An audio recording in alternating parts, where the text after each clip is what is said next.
কুরবানি দাও কুরবানি কুরবানি হো হো হো হো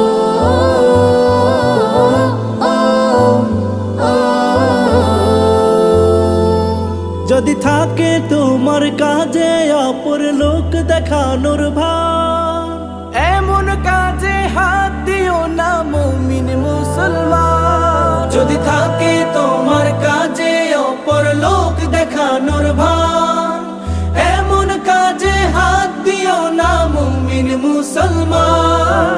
যার যা পাবার সমান করে দিও সবার ভাগে, যার যা পাবার সমান করে দিও সবার ভাগে। অপর মুসলমান হৃদয়ে দুঃখ যেন না জাগে। কুরবানি তো কবুল হওয়া